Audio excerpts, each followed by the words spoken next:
क्या आपने कभी सोचा है कि गरम खाना खाने से माता नाराज क्यों हो जाती हैं? क्यों शीतला माता को ठंडा और बासी भोजन ही चढ़ाया जाता है? कहते हैं एक बार एक रानी ने शीतला माता के नियम की अवहेलना कर दी और उसी रात उसके पूरे महल में भयंकर रोग फैल गया। लेकिन उसी नगर में रहने वाली एक गरीब स्त्री ने माता के नियम का पालन किया और माता ने उसे ऐसा आशीर्वाद दिया कि उसका जीवन ही बदल गया। तो आइए सुनते हैं शीतला माता की पवित्र और चमत्कारी कथा। शीतला माता की कथा, लगभग 3000 शब्द। बहुत समय पहले की बात है। एक बड़े और समृद्ध राज्य में एक न्यायप्रिय राजा राज करता था। राजा अपनी प्रजा से बहुत प्रेम करता था और प्रजा भी अपने राजा का बहुत सम्मान करती थी। राज्य में सुख और शांति थी। खेतों में अच्छी फसल होती थी, व्यापार खूब चलता था और लोगों के घरों में खुशहाली रहती थी। एक दिन उस राज्य में एक तेजस्वी साधु आए। उनके चेहरे पर अद्भुत तेज था। ऐसा लगता था जैसे वे कोई साधारण साधु नहीं, बल्कि कोई दिव्य महात्मा हो। राजा को जब ये समाचार मिला तो वो स्वयं साधु के दर्शन करने पहुंचे। राजा ने साधु का बड़े आदर सम्मान से स्वागत किया और उनसे आशीर्वाद मांगा। साधु ने राजा को आशीर्वाद देते हुए कहा, राजन, तुम्हारा राज्य बहुत समृद्ध है, लेकिन तुम्हें एक बात का ध्यान रखना होगा। यदि तुम्हारे राज्य के लोग शीतला माता की पूजा नहीं करेंगे तो राज्य में भयंकर रोग फैल सकता है। राजा ये सुनकर चिंतित हो गया। उसने तुरंत पूरे राज्य में घोषणा करवा दी, सभी लोग चैत्र मास में शीतला माता का व्रत करें और माता की पूजा अवश्य करें। जो भी श्रद्धा से माता की पूजा करेगा उसके घर में रोग नहीं आएगा। राजा की आज्ञा सुनकर राज्य के लोग बहुत प्रसन्न हुए। उन्होंने निश्चय किया कि वे हर साल शीतला माता का व्रत करेंगे।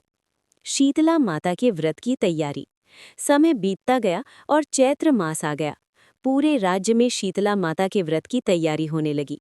व्रत के एक दिन पहले सभी घरों में बहुत सारा खाना बनाया गया, क्योंकि शीतला माता को बासी और ठंडा भोजन ही चढ़ाया जाता है। लोग पूड़ी, पकवान, खीर, चावल और तरह तरह के व्यंजन बनाते और अगले दिन माता को भोग लगाते। पूरे नगर में भक्ति का वातावरण था।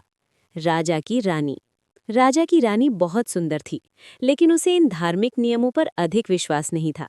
जब शीतला माता का व्रत आया तो महल में भी बहुत सारा भोजन बनाया गया। लेकिन अगले दिन रानी ने सोचा, बासी भोजन कैसे खाया जा सकता है? मैं तो ताज़ा और गर्म भोजन ही खाऊंगी। रानी ने रसोइयों को आदेश दिया कि ताज़ा भोजन बनाया जाए। रसोइयों ने डरते डरते कहा, महारानी, आज शीतला माता का व्रत है। आज गर्म भोजन बनाना शुभ नहीं माना जाता। लेकिन रानी ने उनकी बात नहीं मानी। उसने गरम गरम भोजन बनवाया और स्वयं भी खाया। माता का प्रकोप। रात होते ही महल में अजीब घटनाएं होने लगी। रानी के शरीर पर अचानक फोड़े फुंसी निकलने लगे। तेज बुखार चढ़ गया। कुछ ही देर में राजा के बच्चों को भी वही रोग हो गया। महल में हाहाकार मच गया। वैद्य और हकीम बुलाए गए, लेकिन किसी की भी दवा काम नहीं कर रही थी। राजा बहुत परेशान हो गया। गरीब स्त्री की भक्ति। उसी नगर में एक गरीब स्त्री रहती थी। उसका नाम गौरी था। गौरी बहुत गरीब थी, लेकिन उसकी भक्ति सच्ची थी। जब शीतला माता का व्रत आया तो उसने भी एक दिन पहले थोड़ा सा भोजन बनाया। अगले दिन उसने स्नान करके माता की पूजा की और ठंडा भोजन माता को भोग लगाया। वो पूरे दिन माता का नाम जपती रही। रात को जब वो सो रही थी तो उसके सपने में शीतला माता प्रकट हुई। माता ने कहा, बेटी, तुम्हारी भक्ति से मैं बहुत प्रसन्न हूँ। जो भी सच्चे मन से मेरी पूजा करेगा उसके घर में रोग नहीं आएगा। राजा को मिला उपाय। उधर महल में राजा बहुत परेशान था। तभी एक साधु महल